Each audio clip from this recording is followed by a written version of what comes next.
Hey y'all, I'm back again with another video, and today's video is going to be all about how to pass the bar exam on the first try.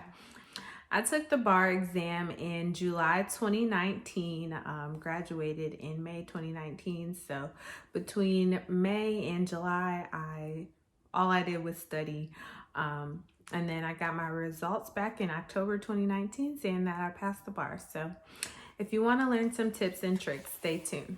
So first, I would definitely recommend taking a prep class. This is not like the LSAT. It's not like you get a high or a low score. It's either pass or fail.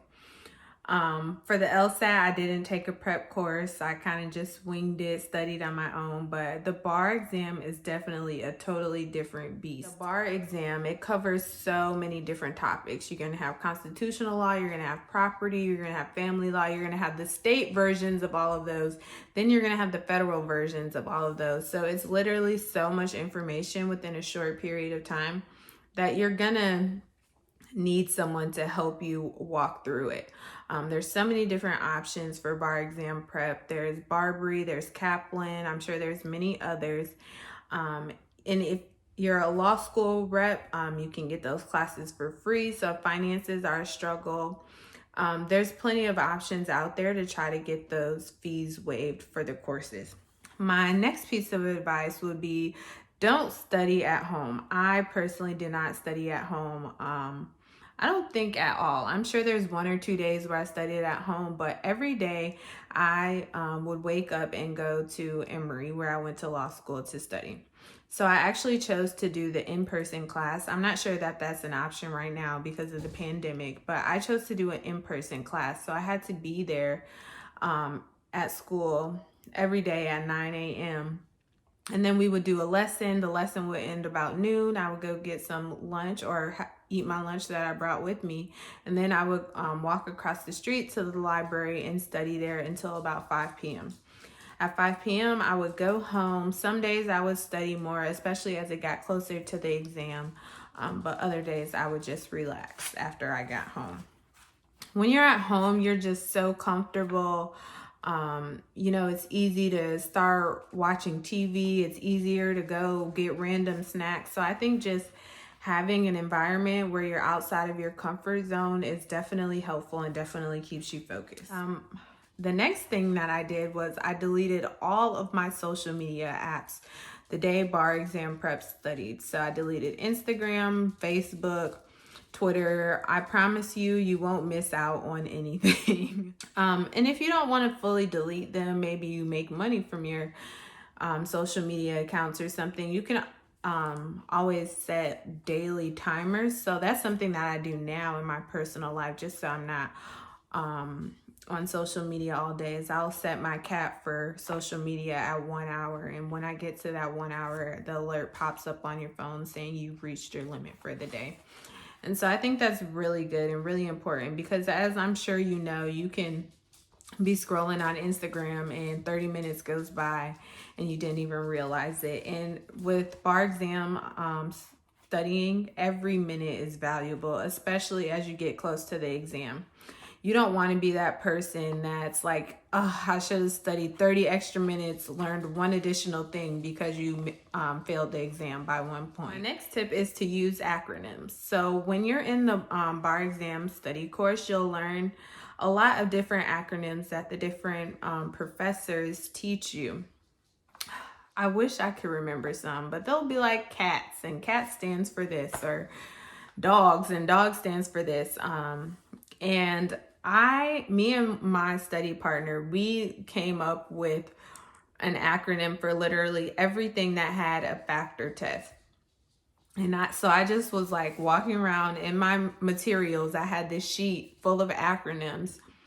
And then I knew my strategy was on the exam day, if any of these issues came up, especially in the essay portion, I would just write the acronym out, and then I could list the different elements of the test, because for a lot of the essays, you get points just for stating the rule. So if the rule has 7 elements and you're able to list those 7 elements, you can get points just for that.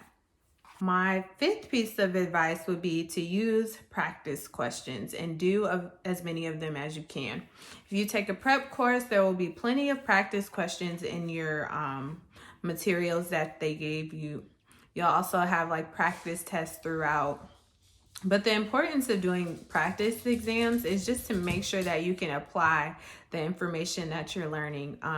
And don't just do multiple choice practice tests, also do essay practice tests. So I'm not sure about other states, but Georgia, I know you can go on the Georgia Bar website and they have all of the essay questions from the past exams along with sample answers that people used as their answer and ended up passing the test.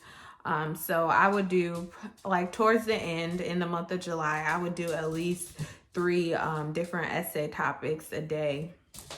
Next, as always in life, it's important to have an accountability partner. You do not want this accountability partner to be your best friend though. I took the bar exam at the same time as 3 of my best friends, but I can tell you we probably studied together 3 days out of the 60. You want to have somebody who you're not going to sit and talk to, sit and gossip with, but somebody that will hold you accountable. If you have a question, you want to be able to trust this person's opinion about the answer to the question, just so you can have a sounding board. Like I said, me and my accountability partner, we made a bunch of acronyms together. So whatever you're going to do, just make sure that you have someone who is going to hold you accountable. My partner, you know, if I was late one day, she's texting me, where are you at? If she was late, I'm texting her, where are you at?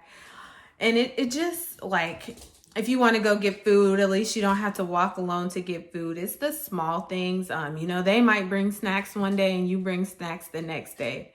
It truly does help to have somebody going through the struggle with you.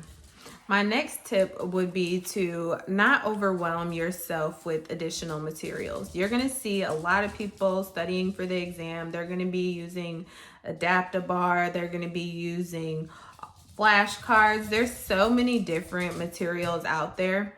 Yes, you should use some, but don't overwhelm yourself. I did use flashcards, but I did not use Adaptabar. I like the flashcards because it was a way for me to test my memory. Adaptabar is a bunch of multiple choice questions. Like I said, you get a lot of those in the materials that you get from your bar exam prep course in the first place, so you might not necessarily need them.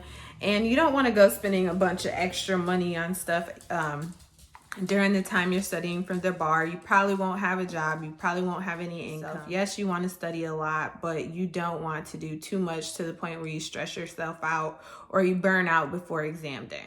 And I would say the last and most important tip is to arrive early on the day of the exam. I know a couple people who arrived to the exam late and they had to handwrite the exam. Imagine having to write pages and pages, handwrite pages and pages of information when throughout the whole time you've been practicing on your computer. That's what you know, that's what you're used to. And it just messes up your brain and how you've been studying, how you've been processing information. It takes extra time. So what my friends and I did was we actually got a hotel near the exam site. Probably took us 10 minutes on exam day. We didn't want to have to fight through traffic or anything on the day of the exam. So I think honestly with these tips and focusing and hard work, you can pass the bar exam on the first try. Of course, if you don't pass on the first try, don't freak out. Even Michelle Obama didn't pass the bar exam on the first try. So it's definitely not the end of the world. And you can always try again. But I think these tips and tricks will be helpful. And they're what personally worked for me. I hope you guys enjoyed and truly benefit from these. If you have any questions about the bar exam or about practicing law in general, don't hesitate to reach out. Thank you.